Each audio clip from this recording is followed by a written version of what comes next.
inquiry hearings, an inquiry that should... A pleasure to serve under your chairmanship. Firstly, I would like to thank the 260,974 British men and women who signed the petition to make this debate possible. And I want to welcome these brave survivors who are sitting behind us in the hall. This debate is about them. As you quite rightly say, it's not about politics. I want the world to hear what we heard during the 2 weeks of our independent rape gang inquiry hearings, an inquiry that should never have needed to happen. I sincerely urge this Parliament to listen to the testimonies from these brave survivors and to act, to finally act. So the first testimony: he took his pants down, penetrated me, had sex with me. He then stopped before ejaculation. He picked up the bottle of Jack Daniels, which was now empty, and he forced it up inside me. He broke the glass while he was there. At that point, I was about 12, nearly 13. Another testimony: I was held down by the men as they each took turns to orally and vaginally rape me, taking it in turns to pin down my arms and my legs. When the assault ended, the men hit me repeatedly, threatened to find me, kill me, and harmed my loved ones if I ever told anybody what had happened. Another: comments were constantly made suggesting the white girls, the Christian girls, were viewed as having fewer morals or lower values, whereas Muslim girls were described by some of the men as having dignity and higher moral standing. These comparisons were used to justify the way I was treated and to further humiliate and control me.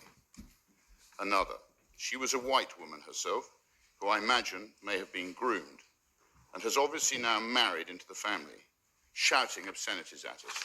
Throughout the whole sentencing, she was constantly saying, "Fucking liars, lying white bitches." She said to me that God will be the witness for what happens to me. Another: race did play a part and motivated the selection or demographic of the victims. Throughout my exploitation, the other girls I encountered or who were abused alongside me were almost exclusively white. Another: she had a baby by him, and his dad was an imam. His dad knew, and he got his son married and said that he wasn't allowed to see the child. They look after their own community. Another: over the course of the abuse, I was raped by multiple police officers in different parts of the country. Another: he put a cigarette out on the baby's face. Another: it started when I was 13. I was raped by probably about 600 or 700 different men over 3 years. Another: they would toot the horn of the car, and then a child would be taken to the front door by a staff member of the children's home. Another: I was bleeding from both my vagina and my back passage and was so swollen I could not sit down. I told hospital staff my drink had been spiked and I did not know what had happened because I was too afraid to tell the truth. They did not ask any questions. They gave me tablets and discharged me. I was 15 years old. Another: things would escalate around Eid and holidays. Parties got bigger, got worse, got more violent. More people involved, more girls involved. The parties were just bigger. Another: the main clash that I kind of had with the religion side of it was I grew up as a Christian. I would wear my cross because it was something really special to me. It was just used as a way to break me down. They said, "Where is your God now? Has your God forsaken you?" Another: it was all of the white girls in every home that I went to. I remember a man opening the back of a van and I saw 15, 20 girls locked in dog cages. Another: dogs were brought in and I couldn't move at all. I had nowhere to move. I think that was the scariest thing, was not having any concept of it. There were men around me, not horrified, not disgusted, not helping, but filming and laughing, making bets on whether the dog could actually rape me or not. And yes, I was raped by a dog.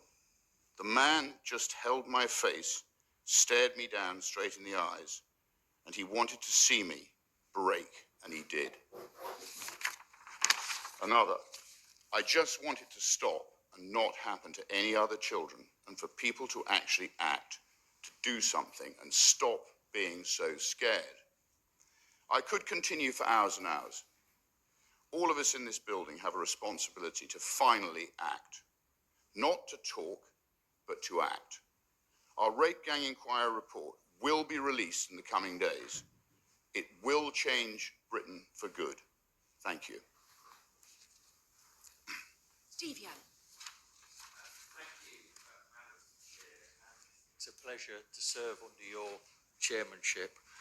Almost 500 people in my constituency of Mansfield signed this petition, and many, many more constituents have written to me expressing their great, deep concern about child sexual exploitation, about grooming gangs, and the failure of our institutions to protect vulnerable children in our country. And I understand from them why this issue matters so profoundly to the public and why there is such a strong demand for transparency and accountability and action.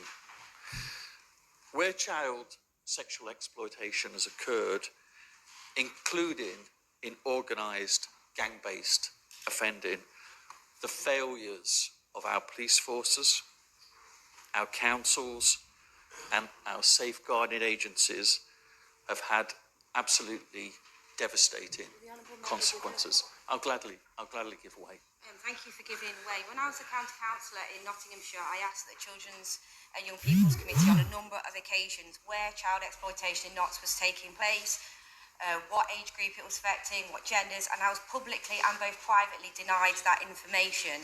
Does the Honourable Member agree with me that child exploitation concerns should never be dismissed, victims must be believed, and institutions must be willing to confront the truth, no matter how uncomfortable they may find it? Truth, transparency and accountability, that's how we protect our children.